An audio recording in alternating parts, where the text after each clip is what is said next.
Lipun channel bu mityeng tabiriba khwai tarabu channel asigi maikeidagi taramna okseri iramdamgi oiba phungawari loinana tonghan furup kanglupki wari masa kayama channel asina miyamda lepa leitana khudol tamjari loinana channel asibu hena mapung phana bagidamakta adom-adom thaujal nizari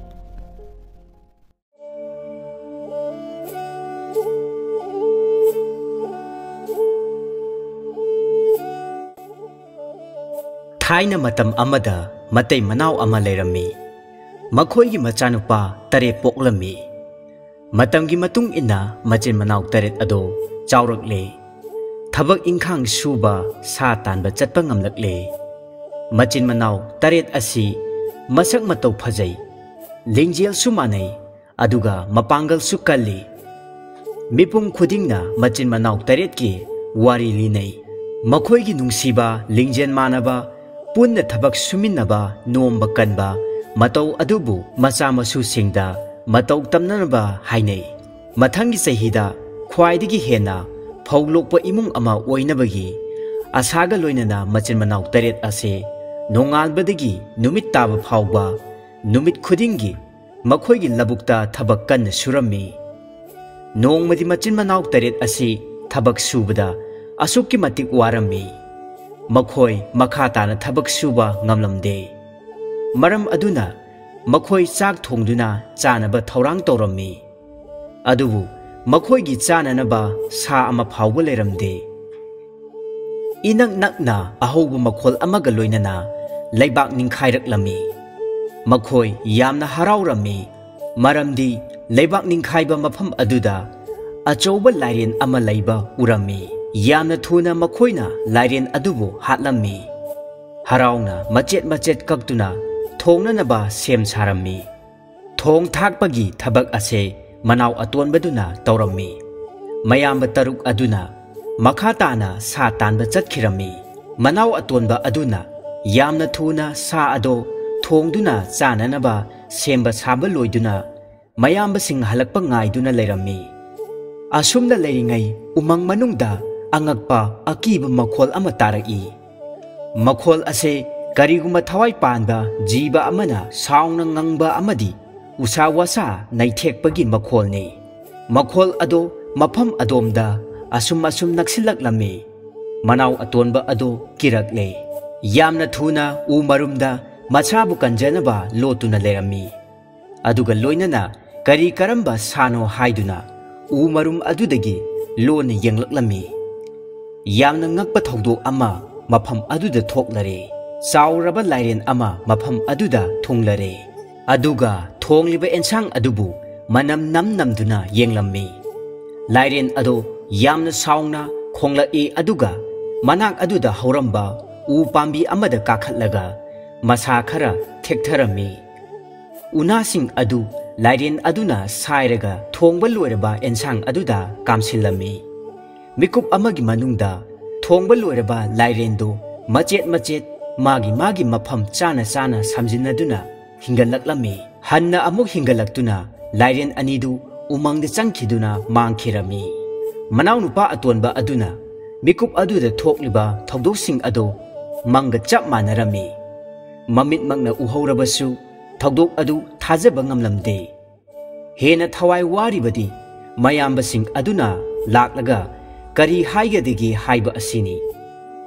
Phanamak achumba wari oidunasu makhoina khak thajaba ngamloi masi khanbada mahak mathwai yamna warami haina mayambasing ado yamna chokthana mafam aduda thonglare makhoi sasu amata phaba ngamlamde chak lambana makhoi mamit tandan pairami hek thonglaraba makhoi Manau nupada chak pinaba haiduna chanabagidamakta sem saduna leirami yamna kina manau nupa atonbaduna thokriba thogloksing adu amata chithadana wari lirami makhoi tarukna oithoklaroi wari adu thajaba ngamlamde madugi mahutta manau nupaduda mai hongna saurami mahakna mabuk phattaduna sa pumba loina chathokraga makhoida oidaba pauk tamsilibani haina khalami Sak lambana amadi sauning bagi mayaina makhoi taruk changduna manau nupa atonba adubu yamna thina phubirami manau nupa aduna hanna haijabado makhoina taramde asumna phuba hemalaktuna manau nupa du wan thakre asiba amagumna lenglakpa tawkhidre sire khanduna manau nupa adubu mafam aduda langthoklamlaga makhoi tarungmak hankhre matam kharagi matungda manau nupa atonbado wakhal taraklami adubu mahak lengba ngamlamde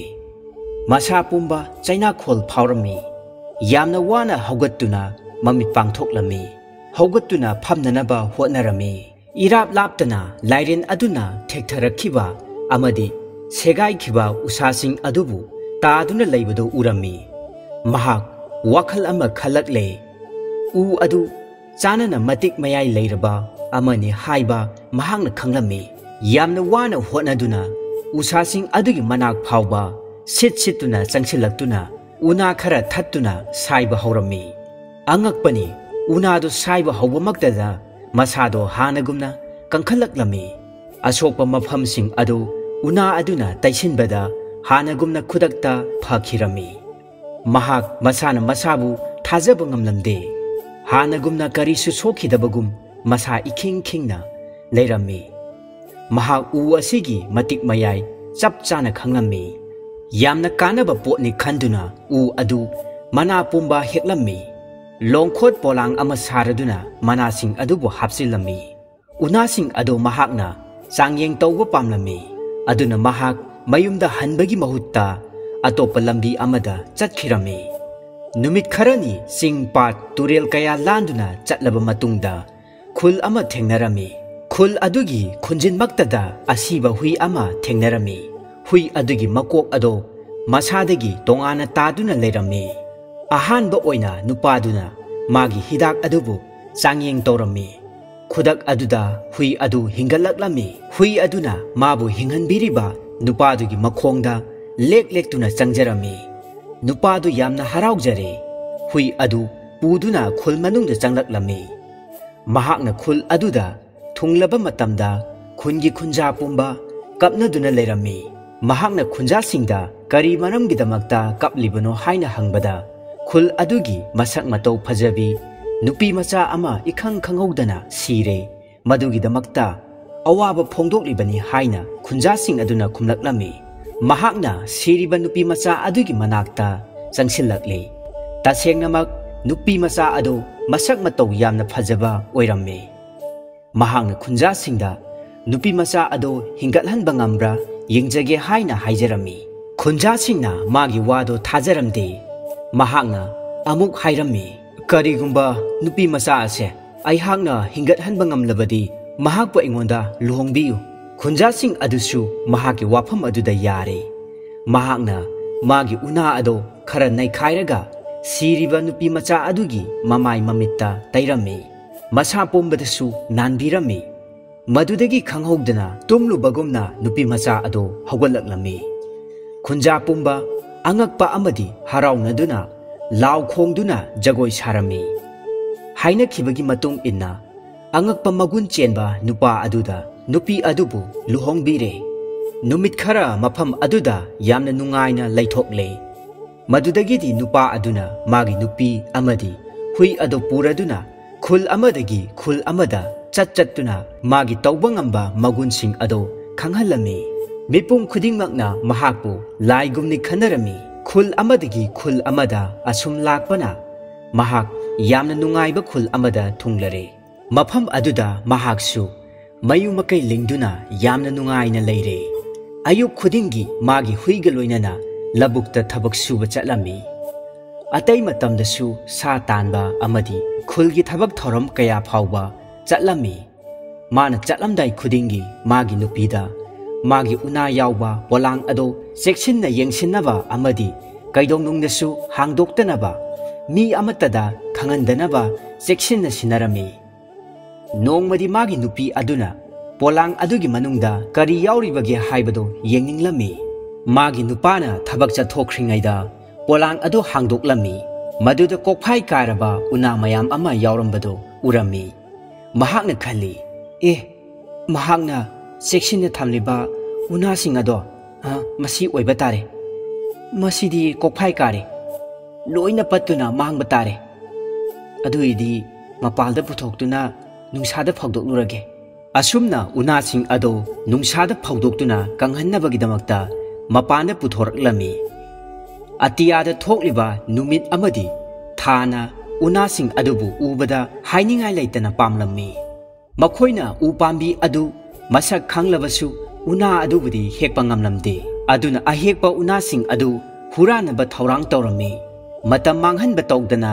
yamna thuna malemda kumtharaktuna sumangda phawriba unasing adu puduna kakhatkirami umang manungdagi nupa aduna numit thana kumtharakpadu urami yamna thuna magi mayumda chelakle mahakna magi yum yorokpadadi unasing adu puduna wangna kakhirami nupa adu yamna sawninglammi mathwaisu yamna wajarami yamna thuna una adu amuk hanna phangnaba pambai thirami mahakna leimaida yu khara hairaduna laison khara soladuna malemda leiriba thawai panba pumbagi mapu palladuna mamal yamlaba una adu phangnaba honabada mateng pangbinaba haijarami laison adu sonba loiraga asangba kairak ama sarami magi haiba illaba hui aduga loinana numit thagi manak tamna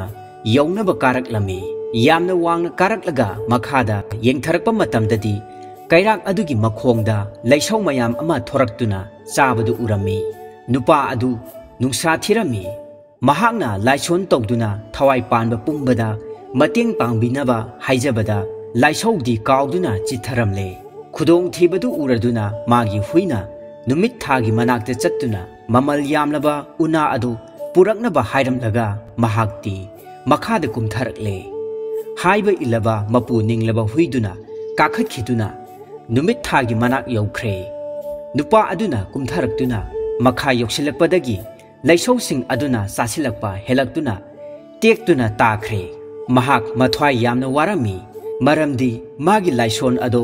amuk hanna sonba yaramde magi haiba ilaba hui aduna numit thabu chikthattuna unasing ado mulami adubu madu puduna kumtharaknaba kairakti leiramdre numit amadi thada grahan thoklabadi hui aduna chikpagini haiduna miyamna thajanari numit amasung tha asi hanadagi asigumna langlamde matik mayai leiba una ado phangkhibadagi langlibani masek mangal nairibani hui adusu amuk hana kumtharakhidre thawai warba nupadu pambai amata leiramde matik mayai leirba hidak pambi ado mana hanna amuk thiba phanglamde aduga magi haiba illaba hui adugumba amamuk phangthidre ningba kaibaga loinana magi nupiga punsi chupa leikhirami